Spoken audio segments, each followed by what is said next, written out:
Recently, I was talking to a franchisor who was telling me about a franchisee who was stubborn. Being somewhat willful myself, I quizzed him on what made him think his franchisee was stubborn rather than tenacious. The franchisor told me that the franchisee was seriously underperforming. Seems the franchisee was spending the majority of his time on non income generating tasks. He was obsessed with data and analytics and spreadsheets. He spent much of his time studying social media marketing, reputation management, podcasting, and funnel creation. It was clear that the franchisee was not lazy. Day in and day out, he would pump out videos, articles, and content. Although the social media analytics were telling him his followers and subscribers were increasing, the franchisee's P&L statements the past 24 months showed more loss than profit. The franchisee was unable to attribute even one sale to his marketing efforts. Naturally, I was curious why the marketing was not working. The franchisor went on to tell me their franchise model required the franchisee to have face to face interaction with potential clients. It was a high trust, high credibility, high ticket, business to business consultative sale.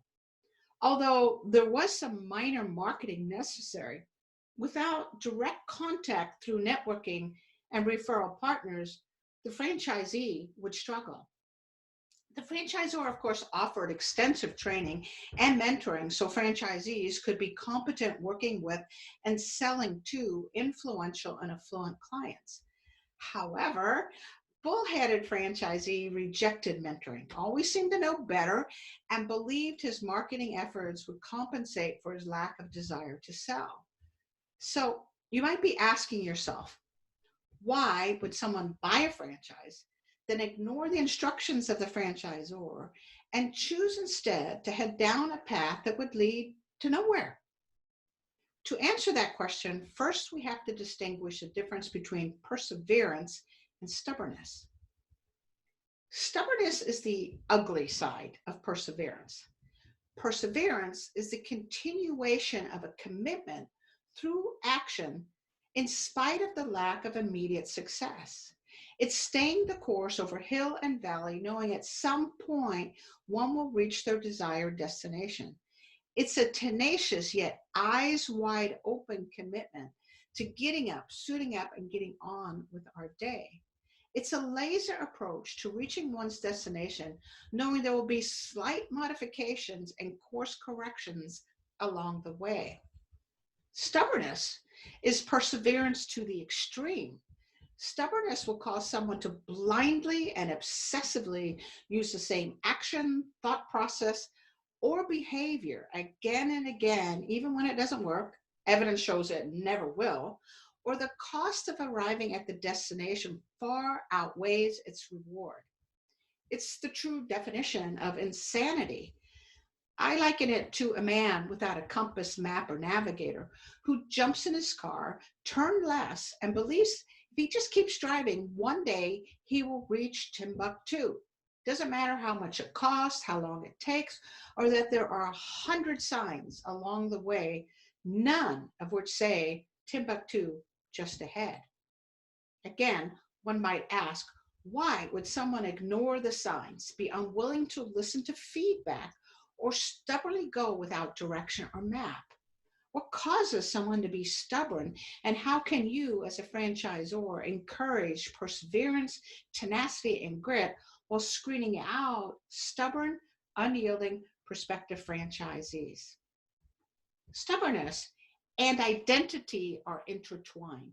Stubborn people are rigidly attached to their beliefs, opinions, and ideas. They can't stand anyone disagreeing with them because disagreeing with them means disagreeing with who they are. Asking them to change their opinions, beliefs, or actions threatens to tear down their very identity.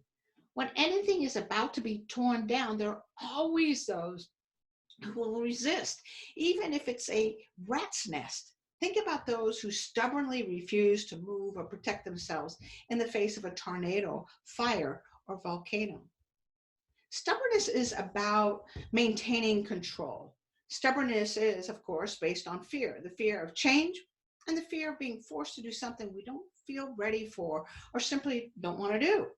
We don't like being forced into anything. We don't like changing our ways once we have grown accustomed to them. Stubbornness is about clinging to a familiar way of thinking about and doing things. Ever see that weird look in a franchisee's eyes as they announce that that new system or process you introduced didn't work in their market, or that your suggestion to make things better failed? The truth is, they often sabotage the new process so that it won't work. And then they express delight in your failure to get them to be successful.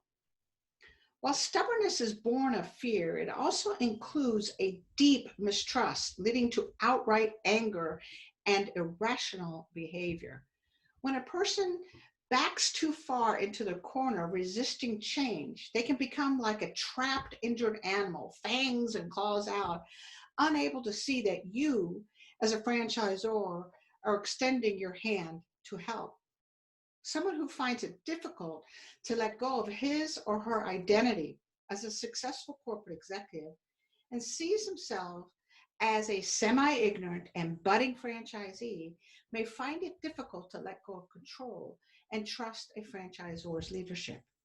Fear closes their minds. They're unwilling to embrace your systems, adapt to your strategic plans, and will choose instead to stubbornly cling to their old identity, their fears, opinions, and ideas, however misaligned and misinformed, and sadly, they'll suffer the consequences. Sounds like a bunch of doom and gloom, I'm sure you're thinking. And indeed, it can be if you accidentally select a stubborn franchisee rather than a tenacious franchisee. Fortunately, the tools at Zorakle Profiles measures a prospective franchisee's perseverance markers, including tenaciousness, adaptability, initiative, and commitment. You can learn more on zorakleprofiles.com. To encourage your current franchisees to build tenacity, you might want to watch the grit video on our YouTube channel. What experiences have you had with stubborn people or stubborn franchisees? Let me know.